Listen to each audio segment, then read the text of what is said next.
Precioso Deus, é tão bom estar aqui na sua casa, em sua presença. Certa vez o salmista Davi disse que preferia ser um tapete na sua casa do que estar em qualquer outro lugar. Mas o Senhor nos deu o privilégio de estarmos aqui, não como tapetes, mas como seus filhos. E o Senhor tem sempre falado conosco, nos abençoado, nos confortado, nos animado, do qual nós agradecemos profundamente, Pai. E quando acabamos de cantar esses hinos, são orações pedindo a Ti um renovo. E isso é algo, Deus, que nós necessitamos todos os dias, porque a batalha desgasta, mas diz a Tua palavra que somos como águia, que se renovam. E assim como as Tuas misericórdias, Tua palavra diz que se renovam todas as manhãs. Permita que junto com elas possamos nos renovar, Pai. Agora, ó Deus, unge a palavra que vamos ler e unge o tema, que possamos ser grandemente abençoado por Ti. Não olhando, ó Deus, para a capacidade ou dignidade de ninguém, porque não temos, mas olhando para a Sua graça e Sua misericórdia. Abençoe Teu povo, abençoe Tua igreja. Deus querido, abençoe os irmãos pela internet, estão participando junto, que eles possam, ó Deus, participar do mesmo pão, do mesmo alimento, da mesma bênção. E assim, em todos os lugares onde as igrejas, ministros estão reunidos, possa o Senhor vir com a Tua palavra e abençoá-los grandemente. Em nome do Senhor Jesus lhe pedimos, para a glória do Senhor. Amém. Bom dia, irmãos. Que Deus continue abençoando a todos, amém? Vamos abrir nossas Bíblias em Ezequiel capítulo 33, versículo 18 até o versículo 19. Que Deus abençoe a todos nessa manhã.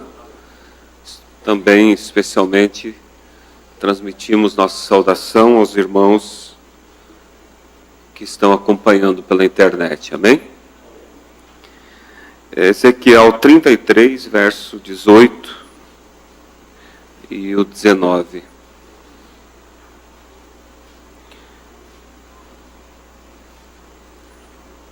Nesta manhã, o pastor Febrônio está ali em Tramandaí, né? Nesse final de semana, mas no próximo ele já estará conosco e teremos a visita do pastor João, o sobrenome dele não lembro agora, Gonçalves, ali de Brasília, né? Estará conosco no final de semana que vem. Vamos ler então Ezequiel 33, verso 18 ao 19. Desviando-se o justo da sua justiça e praticando iniquidade, morrerá nela. E convertendo-se o ímpio da sua impiedade, e fazendo juízo e justiça, ele viverá por isto mesmo. Podeis assentar? Que a graça de Deus, a bênção de Deus seja acrescentada à palavra que foi lida. Eu quero falar sobre um tema que me veio em meu coração e fiz algumas anotações. O título é: Como está o seu relacionamento com Deus? Eu creio que essa é a preocupação genuína de todo verdadeiro cristão que deseja realmente estar bem com Deus. Ele se examina pontualmente, sempre, para saber como está o seu nível de relacionamento com Deus. Me vem à memória uma história de um certo homem que foi contratado para, como lenhador, derrubar árvores, e na época era com machado. E então, no primeiro dia, ele derrubou um número alto de árvores, acima do normal, para um homem, para um lenhador. Vamos dizer que derrubou lá suas 30 árvores, né? Grandes árvores. E o patrão ficou muito feliz, porque viu que valia realmente o que ele ganhava. Mas no segundo dia, diminuiu um pouco a quantidade. Terceiro dia, diminuiu mais. E lá depois de uma semana, ele estava derrubando ali, quem sabe, suas 8 árvores por dia, muito pouco. E o patrão, então, chegando ali final de semana, foi fazer conta do trabalho e viu essa decadência no rendimento do seu trabalho. Então o patrão disse: o que está acontecendo? Eu percebi que você começou tendo um rendimento altíssimo e agora gradativamente foi caindo. Você está vindo mais tarde trabalhar? Você está saindo fora do horário mais cedo? Aí aquele homem olhou e disse: não, patrão. Pelo contrário, eu estou vindo mais cedo e saindo mais tarde. Mas não estou dando conta. Então o patrão ficou e, sem saber, pegou a ferramenta dele, olhou o machado, estava sem nada de fio. Estava, como diz, todo cheio de dente, né? Todo.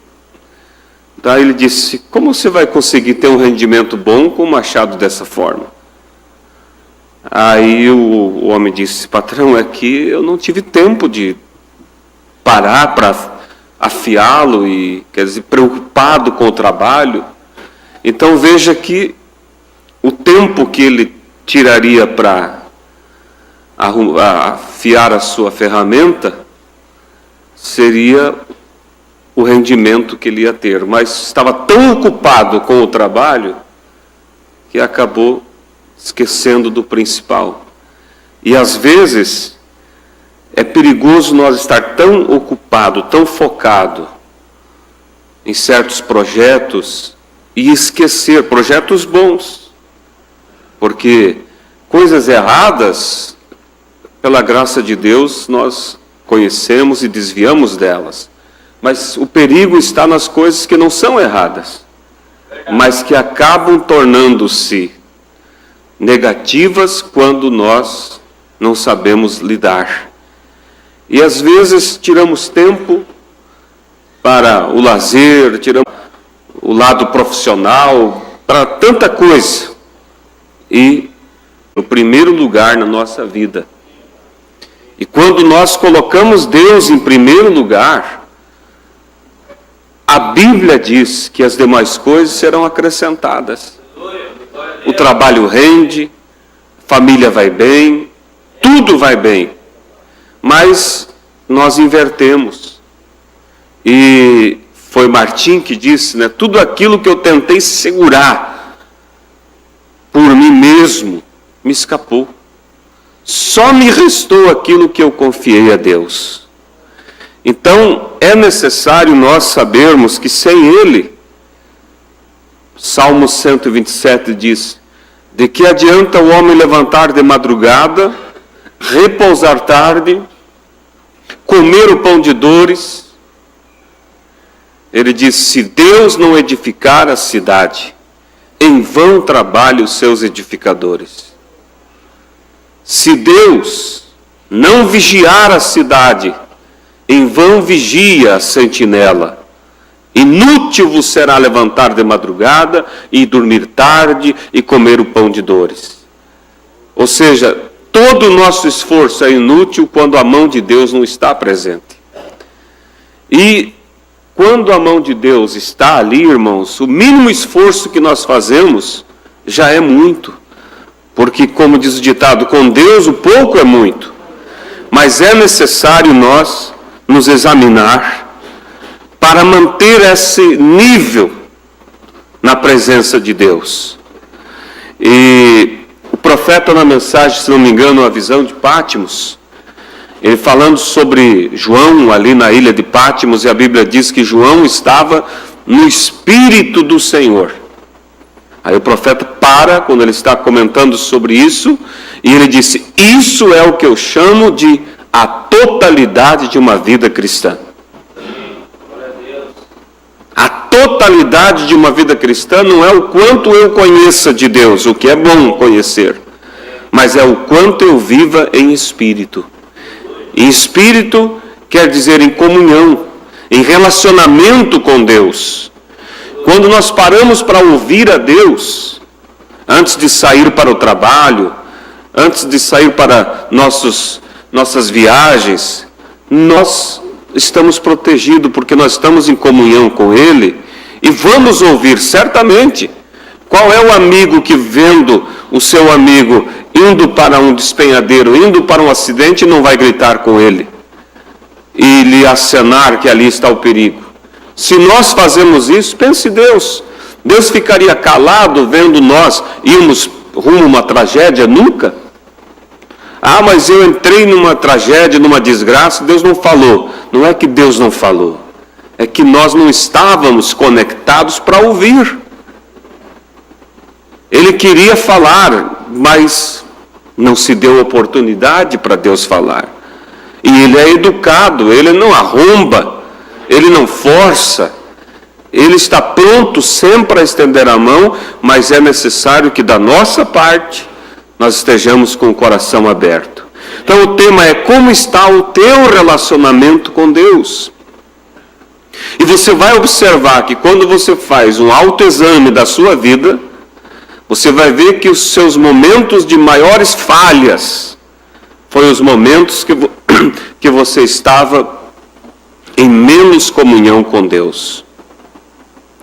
E às vezes, até ocupado com coisas, porque o profeta diz, olha, ele diz assim: pregadores, não se ocupem tanto com a obra ao ponto que não tenham tempo para tirar um relacionamento com Deus. Veja, até estar ocupado com a obra, que é algo de Deus, pregar, evangelizar, estudar a palavra, isso nós fazemos para exercitar o ministério. Mas é necessário aquele tempo para exercitar a minha fé e o meu relacionamento com Deus.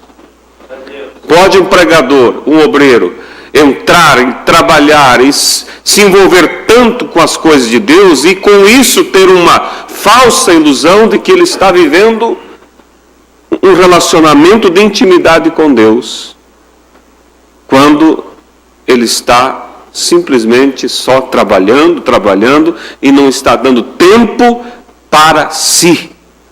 E como diz o pastor Febrônio, é maior a obra que Deus quer fazer em você do que através de você. Então, Deus primeiro. Você pode olhar em toda a história, você vai ver que sempre antes de Deus fazer uma obra através de alguém, Ele fez essa obra neste alguém. Antes dele levantar Moisés para libertar o povo, Ele teve que chamar Moisés a sós para o deserto e libertar Moisés de si mesmo, de suas ideias, da sua natureza, do seu temperamento, porque quando ele viu aquele egípcio batendo em um hebreu, ele não pensou duas vezes para destroncar o pescoço daquele homem e enterrar ele na areia. Ele era um homem temperamental. Como Deus iria usar ele para libertar Israel quando ele próprio não era liberto? Como Deus vai usar um pai, uma mãe, para ajudar os seus filhos a serem libertos da opressão do mundo quando esses pais não foram libertos? Então é necessário, irmãos, esse relacionamento. E como disse o profeta, Viver em espírito, isso é a totalidade de uma vida cristã. E viver em espírito, irmãos, só é capaz de viver quando nós exercitamos para isso. Porque você nunca vai acordar pela manhã com desejo, naturalmente, de orar.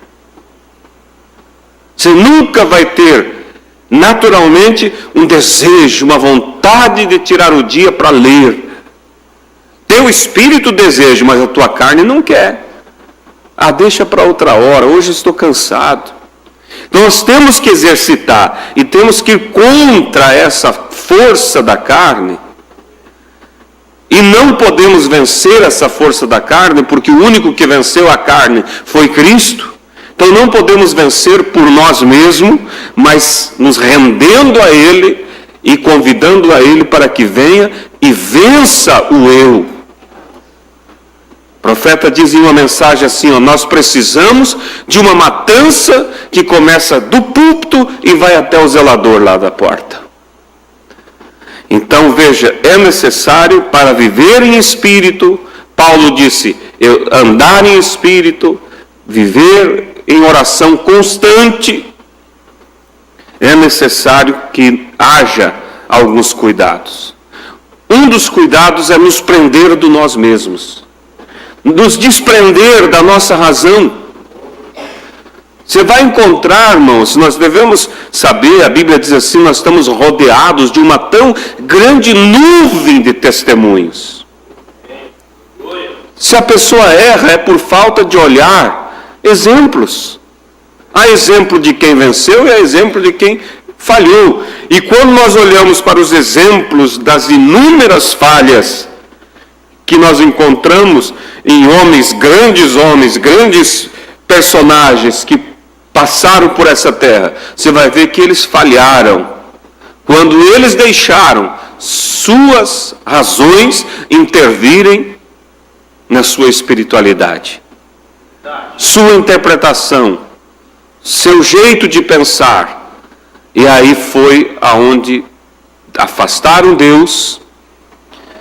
Quando Israel olhou, e veja que a visão deles não era uma visão errada aos olhos naturais. Eles olhavam para si como nação, um povo sem rei, um povo sem exército, um povo sem um local para ir exigir um conserto de uma estrada, não tinha prefeitura, não tinha autoridades. Quando olhava para os países vizinhos, havia reis, havia seus exércitos, havia seus ministros. Qual é o seu problema? Meu problema é com o vizinho que está me perseguindo. Vai até o ministro da Justiça, vai até o delegado, vai lá, vai buscar. Tinha uma organização. Naturalmente, parece que estavam muito melhor. Israel olhou e disse, nós queremos ser assim também. Olha, quando a mentalidade do homem entra, aí está o problema. Mas vinha o inimigo, o que acontecia? Deus levantava entre eles, de onde eles menos esperavam, alguém com uma inspiração, ele reunia o povo e sob a liderança de Deus, espantavam o inimigo e voltavam para suas aldeias, viver sua vida quieta, tranquila e em paz. Deus era o rei, Deus era o governador, Deus era o chefe do exército, Deus era tudo para eles. Mas, naturalmente, as nações estavam melhor. Mas eles não percebiam o lado oposto, que o rei cobrava impostos, que o rei, se não podia pagar, pegava seu filho como escravo, que eles não eram dono do que tinham que dividir com o Estado e assim, tantas coisas. E que o rei fazia as coisas do jeito que ele pensava, levava o povo à morte, levava o povo à desgraça, quando o seu rei, Deus, nunca levaria eles a uma enrascada. Mas eles chegaram e disseram, nós queremos um rei. Eles deixaram, por isso eu estou falando, como está o teu relacionamento com Deus? Nós vamos perder a linha. Eu disse que uma das maneiras de de manter esse relacionamento é desprender do nosso eu, do nosso jeito de pensar e deixar Deus falar, Deus agir, Deus nos guiar. E como Ele vai nos guiar? Através da sua palavra, através dos seus enviados. E então vocês lembram a história? Resumindo, eles chegaram para Samuel, que não cobrava imposto, que não tirava os filhos deles como escravo para pagar dívidas, mas que estava fazendo o papel de rei, sacerdote e profeta. E Deus, através dele, conduzindo aquela nação e os livrando de toda a tragédia. Ele chega e diz: nós queremos um rei. Um rei que vai diante de nós nas batalhas. A Bíblia diz que aquilo fez com que Samuel se entristecesse profundamente. E ele disse: eu quero perguntar a vocês, quando é que eu pedi o vosso dinheiro? Quando é que eu me aproveitei de vocês? Em outras palavras, quando é que eu fui injusto para com vocês? Eles disseram: olha, Samuel, nunca tivemos uma queixa contra ti. Você nunca pediu o nosso dinheiro, você nunca nos traiu, você nunca nos prejudicou. Mas, mesmo assim, nós queremos um rei. Ou seja, nós não queremos a maneira de Deus. Aí Samuel ficou abalado e a Bíblia diz que Deus apareceu para ele e consolou, dizendo assim: não fique triste, Samuel. Eles não rejeitaram somente você. Eles rejeitaram a mim para que não reinasse sobre eles. Quer dizer, não é você o rei, não é você o juiz, é eu através de você. E eles me rejeitaram. Mas veja que Deus não discute com o homem. Deus disse: dê a eles o rei. Faça o que eles querem. Mas, olha só, Deus não leva o homem a julgamento sem antes advertir. Mas antes, conte para eles qual é o costume dos reis. Que ele vai cobrar impostos, que ele vai levar os filhos cativos, e põe tudo na mesa. E Samuel fez como Deus disse, disseram: tudo bem, mas mesmo assim nós queremos um rei. Então, para manter o relacionamento com Deus, viver em espírito com Deus, como o profeta diz que essa é a totalidade da vida cristã, a primeira coisa é nos vencer a nós mesmos. É chegar e dizer: Senhor, ajuda eu ter discernimento quando é a minha voz falando, para que eu a rejeite. Mas ter discernimento quando é a sua voz, para que eu me incline a ela a qualquer momento, mesmo que não compreenda. Isso nos levará a ter esse relacionamento. E depois de alcançar esse relacionamento, essa posição em Cristo, de um homem desprovido de si mesmo, uma mulher desprovida de si mesma, que não vive pelo seu eu, pelo seu pensamento, pelas suas atitudes, pelos seus argumentos, mas vive pela liderança de Deus, nós teremos uma luta constante depois de alcançarmos essa posição. E a luta constante é para manter, então, esse relacionamento com Deus. Fato verídico, e ele tinha muitas propriedades, muita coisa e funcionários e tudo mais. E um dia, ele conversando com um de seus empregados, e então o empregado elogiando ele, como o senhor se deu bem, como o senhor alcançou tanto. E ele parou e olhou para ele e disse: sim, mas eu quero lhe dizer uma coisa. A minha luta, o meu esforço para manter o que eu adquiri, é muito mais do que o esforço que eu tive para adquirir. E se assim é no natural, a pessoa tem que se esforçar para adquirir algum bem. Mas para manter aquele bem tem que dobrar ou triplicar o seu esforço, senão daqui a pouco do nada se evapora, se vai.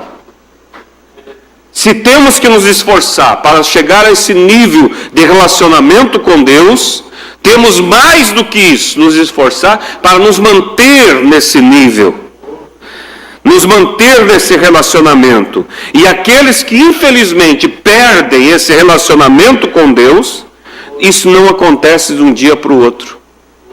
Isso é uma coisa gradativa.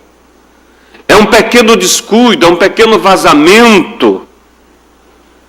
Como diz a Bíblia, as pequenas raposas que danificam a vinha. Os grandes inimigos, nós barramos lá na porta, mas as pequenas coisas vai entrando. Aquilo que parece não ser errado, e que às vezes não é errado, se fosse usar aquilo com certa prudência, acaba tornando-se errado porque a pessoa começa a, como diz o profeta na mensagem, se não me engano, orgulho, ele diz, começa a prostituir o seu tempo. Vocês lembram dessa expressão do profeta? Ele disse, há pessoas que são, ele usa assim a palavra, prostitutos. Porque prostitui o seu tempo, o tempo que era para usar com Deus, prostitui com programas que são inofensivos, mas que não estão alimentando a tua alma, com conversações, e se reunimos muitas vezes, nos visitamos, mas não tem um espaço sequer para falar das coisas de Deus. Nos tornamos pessoas naturais, somente naturais. Só se fala do carro novo, só se fala daquele emprego melhor, só se fala de como ganhar mais dinheiro. Estamos prostituindo o nosso tempo. E como queremos ter um relacionamento com Deus ou manter o nosso relacionamento com Deus? Porque ninguém vive do passado, irmãos. Nós vivemos do hoje, do agora. O passado serve como experiência para nós nos mantermos ou experiência para nós escaparmos de onde fomos atingidos. Então, tudo começa devagar. O relacionamento com Deus também é uma coisa gradativa. É como um casamento, não se conhece hoje, amanhã está no cartório.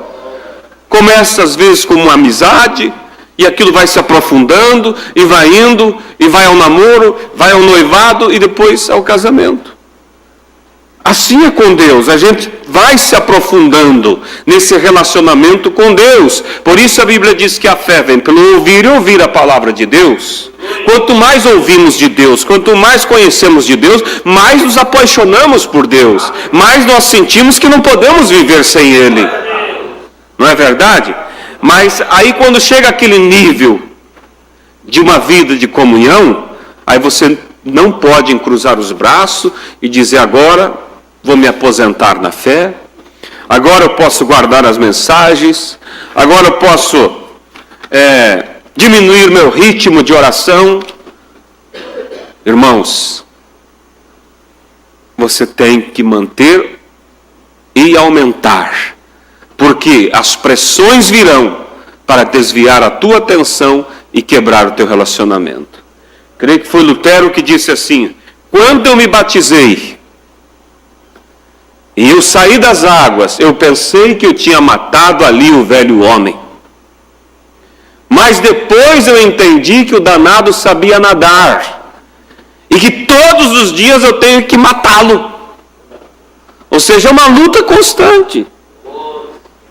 Entenderam a expressão de Lutero? Porque às vezes a pessoa pensa que é uma questão de fazer uma atividade e resolveu.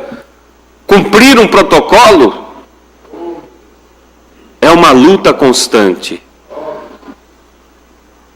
Da luta do nosso espírito, nossa alma contra o nosso eu. Paulo disse: pobre, miserável homem que sou. O bem que eu quero fazer eu não dou conta, mas o mal que eu não quero está sempre diante de mim. Mas não é porque o mal estava, os maus pensamentos, as tentações estavam sempre diante de Paulo, que Paulo deixou de ser cristão. Que Paulo disse, olha, então eu não sirvo para ser um filho de Deus, porque quando vejo estou pensando que não deve. Não, Paulo enxotava aquilo, expulsava aquilo, e se em algum momento ele tropeçava, ele acertava, e ele nos ensinou a fazer o quê? Esquecendo as coisas que para trás ficam, sigo adiante. Porque é normal, quando a pessoa tem uma queda na vida, o diabo vir se assentar ao nosso lado como um conselheiro. Está vendo? Não adianta para você. É melhor você ficar longe do que manchar o nome de Cristo. Nem vai na igreja, porque isso vai trazer um mau testemunho. Quando você vencer isso, aí você vem. Não ouça isso do diabo, porque o único lugar de vencermos é aqui. E nós estamos aqui, eu preciso de você e você precisa de mim. Por isso você não pode temer que não vai encontrar apoio em mim. Porque se eu não te apoiar, como que eu vou chegar lá se você não chega? Eu não posso temer que não vou ter apoio da sua parte, porque se você não me apoiar, como vamos chegar lá? Porque todos temos que chegar juntos. Então é necessário nós lutarmos. E quem não se examina, não se conhece. Então, para saber como está o nosso relacionamento com Deus, devemos nos examinar.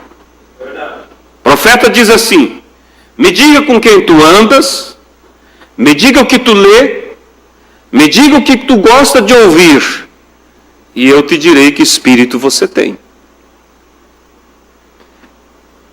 Isso podemos trazer para nós mesmos, colocar uma cadeira ali e dizer, senta ali, fulano. O que você gosta de ler? O que você gosta mais de assistir? Qual o tipo de conversa que você lhe prende mais? Agora, se nós não nos examinamos, nós não nos conhecemos. Achamos que tudo está bem e o rendimento vai caindo porque não paramos para afiar o machado, não paramos para tirar o tempo de oração com Deus. Quem não se examina, não se conhece. E quem não se conhece está sujeito à decepção a qualquer momento. Porque ele não sabia que tinha um inimigo dentro dele. Recebe o inimigo dentro de casa, achando que está recebendo uma bênção, porque não se examina. É o caso dos troianos, né? Que enviaram o cavalo de Troia, né? Lembra da história o inimigo não conseguia vencer. Aqueles dois países, alguém pode me ajudar o nome?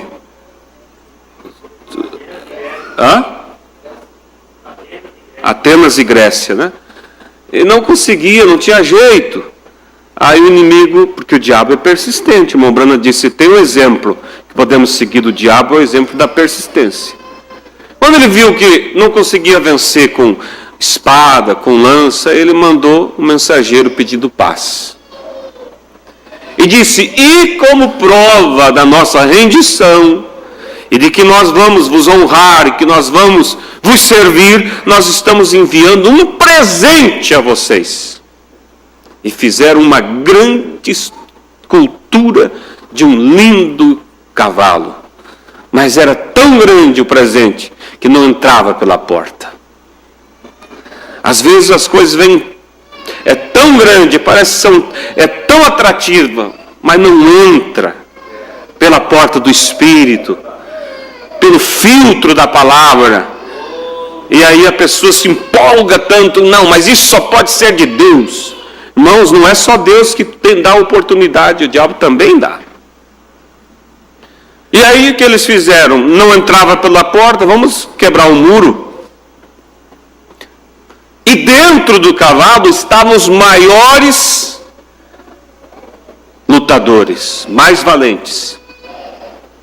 E lá pela noite, enquanto eles faziam festa e comemoravam a vitória, eles saíram de dentro e começaram a matança de dentro para fora. e depois os inimigos de fora entraram pelo portão, pelo muro que já estava quebrado. O inimigo entra numa forma disfarçada e começa a corroer de dentro para fora. E quando rompeu de dentro para fora, aí entra tudo para dentro e a pessoa acaba. Então é necessário vigiar. Quem não se conhece está sujeito à decepção. Se eles examinassem, parassem e olhassem, mas fosse examinar as coisas, vamos dar uma olhada nesse presente. Então a prevenção, ela livra das tragédias. Mas a prevenção, ela está sempre sujeita a se examinar. Você só é preventivo quando você se examina. Quando não se examina, não posso ser preventivo. Porque eu não vou saber onde está o perigo. Mas eu só vou saber onde está o perigo quando eu me examino. E a medicina diz que sempre, quando se trata o problema no início, se tem resultado, se tem sucesso. Mas às vezes a pessoa não se examina, não faz os exames de rotina. Quando ele descobre o problema, o doutor olha e disse, olha, era um problema simples, que nós podíamos resolver muito facilmente. Mas agora, não temos mais o que fazer. Então assim é, irmãos, na fé também. Quando se examina, você mata o bichinho pequeno. Você não tem muito esforço. Mas se deixa aquilo crescer, e aquilo cresce não porque nós queremos, ou porque estamos vendo, é porque não nos examinamos. Como a história que nós conhecemos da figueira brava, né? Quantos conhecem essa história? Todos nós, mas vamos relembrar ela. A figueira brava, você sabe, aquela figueira que dá uns figuinhos, os pássaros gostam de comer aquele frutinho, e eles comem. E depois eles vão e defecam. E junto eles largam a semente. Mas às vezes eles defecam em cima do galho de uma árvore. Aquela árvore enorme, 200 anos, está ali, uma bruta de uma árvore. E a figueira, você sabe que ela é uma madeira imprestável. Frágil. Mas deixa ela tomar conta para ver o que acontece. Ela se torna forte por quê? Porque ela usa a estrutura de uma outra árvore. O diabo, irmãos, olha isso aqui. A Bíblia diz que ele está quebrado. Ele está derrotado. Ele não é nada. Mas ele se torna forte quando ele consegue usar a estrutura minha e a sua.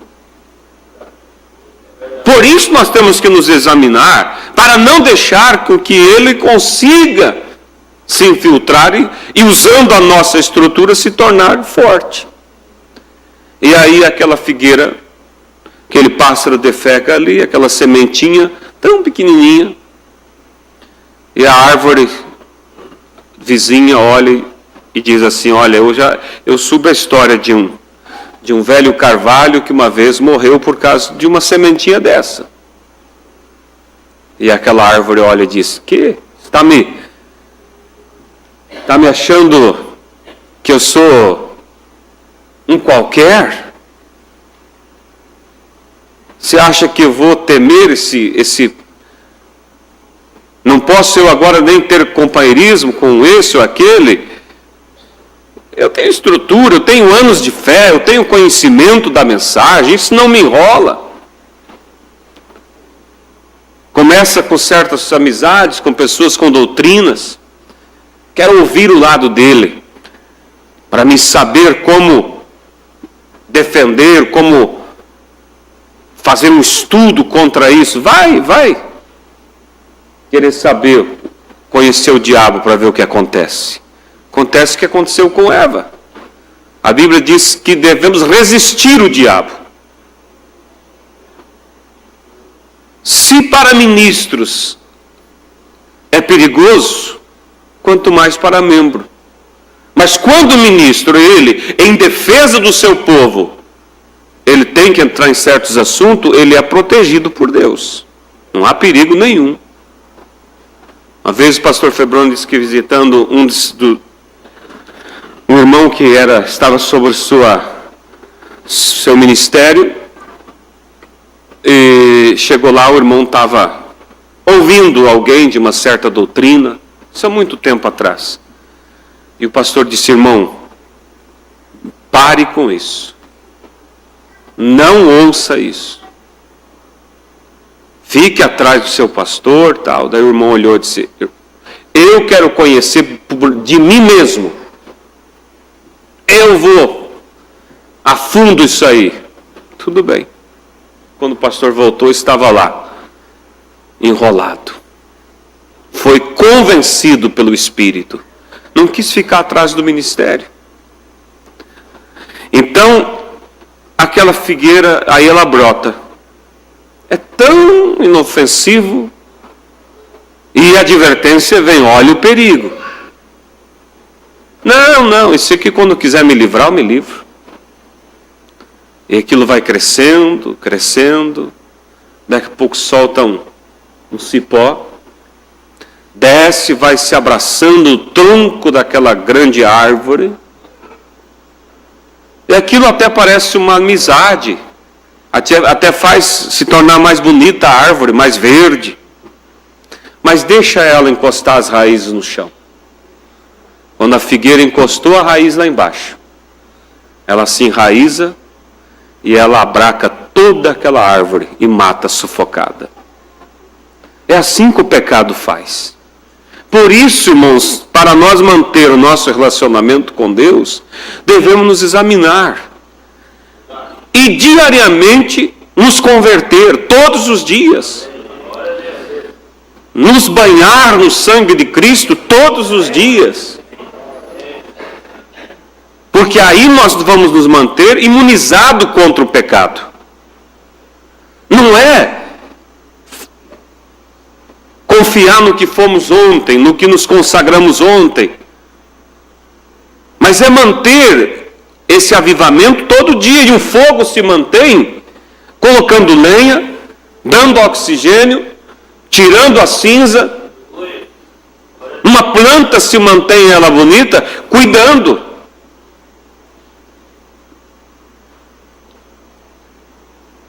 Você vai plantar ali um milharal, faz a planta e diz: agora daqui 90 dias, 120 dias, eu volto para colher. Você não vai colher nada. O inso toma conta, o inseto toma conta, as pragas. Tem que estar ali cuidando diariamente. Parece que a coisa principal é plantar. Não, aquilo é fácil, plantar é fácil. Tomar uma posição por Cristo está mais fácil do que se manter. Mas então não é difícil. Deus, irmãos, ele diz: aquele que em vós começou a boa obra, aperfeiçoará. Mas eu tenho que dar liberdade para Deus, continuar trabalhando.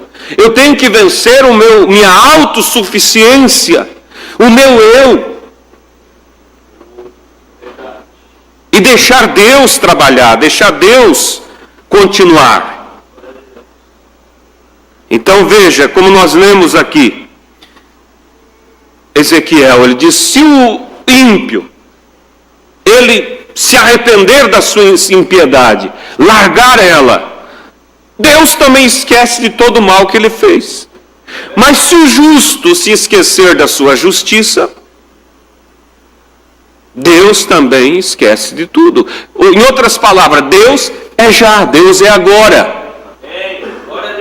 O arrebatamento, irmãos, vai medir o meu nível do momento que acontecer, da hora que acontecer. Claro que aquilo que eu fiz com a graça de Deus conta para a recompensa do outro lado. Se Paulo disse: permanecermos na fé, não desvanecermos. Nada é esquecido por Deus. Mas não podemos, irmãos, nos escorar no tempo de fé, no conhecimento que temos, nas orações que já fizemos, e o hoje, o já, o agora, deixar caído. Então, você sabe, é necessário para isso uma constante vigilância. Aí você mantém, sabe como está, meu nível está subindo? Estou mantendo ou estou descendo? Final de ano, irmão, sempre tem uma falsa sensação, vocês já perceberam isso? Que toma conta de toda a sociedade. É uma ilusão de tudo novo o ano que vem. E aí, quando chega ali nos últimos dias, eles durante o ano trapassaram, adulteraram, enganaram, mentiram, destruíram vidas. Aí veste uma roupa de Papai Noel, compra um saco de bala, sobe em cima de uma carroceria de um carro e sai pela cidade e faz um monte de criança feliz, como que dizendo, estou me purgando, me limpando do que fiz e agora o ano que vem, tudo novo. Irmão, se não se examina, se não para, se não toma a atitude, o que acontece? O tempo passa, o tempo voa e o amanhã não me pertence, por isso devemos viver o hoje, como se não houvesse o amanhã. E quando passa o ano e começa o novo ano, tudo é uma ilusão. Porque tem uma coisa, aquela ilusão de que o ano que vem será tudo novo, e eu pergunto, e se ele tivesse vindo no ano que passou? E já começa o janeiro deixando para o dia 2 tomar posição. E aí vai até chegar dezembro de novo. Mas se fosse que esse pensamento de que ano novo tudo é novo, como ficaria se Jesus voltasse no ano velho? Se fosse, quantos que pensaram 2018 vai ser diferente? E se ele tivesse vindo em 2017? Você teria ficado. Mas se você não vence essa falsa ilusão, você vai passar 2018 do mesmo jeito. 2019 vai ser diferente. Eu vou mudar minhas atitudes. Eu vou dar tempo mais para Deus. O mês que vem, a semana não te pertence. Deus é já, Deus é agora.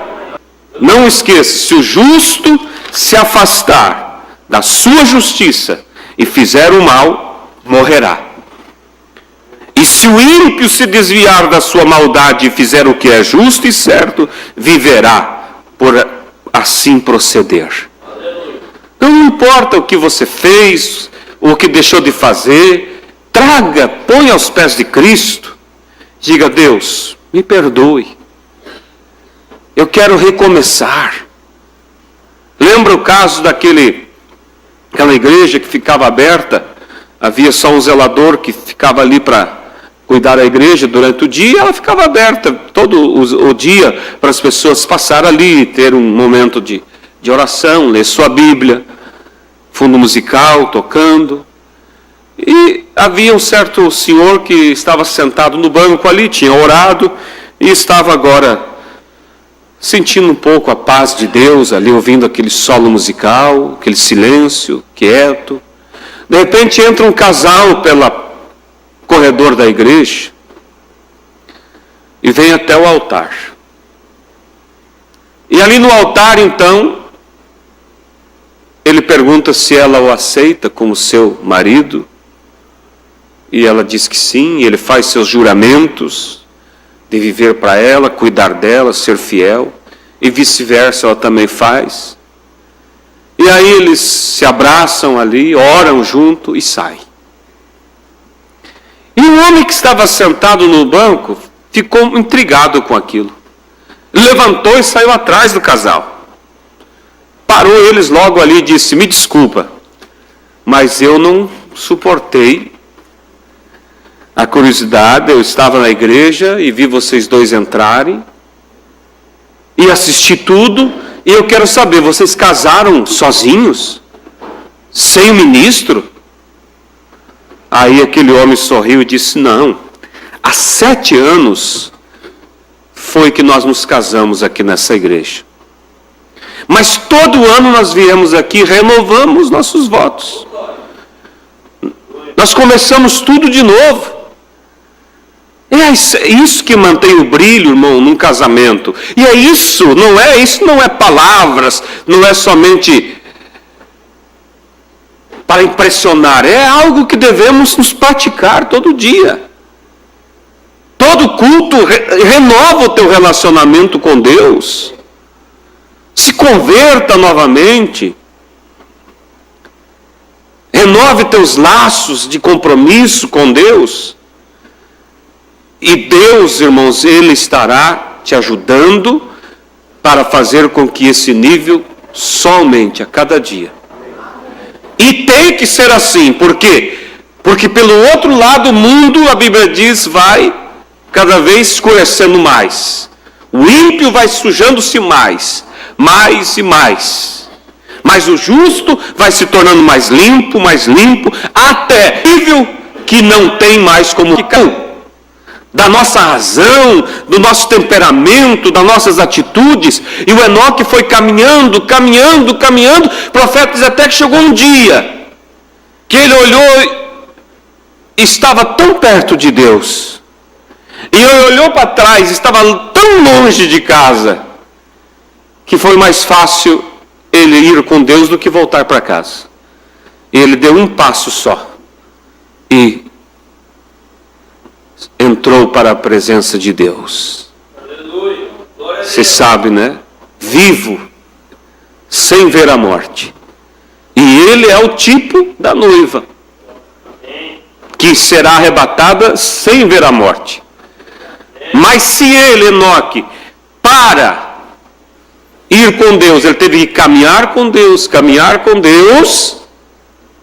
será que nós, o tipo que fomos tipificados em Enoque, vamos ser transladados sem caminhar com Deus também?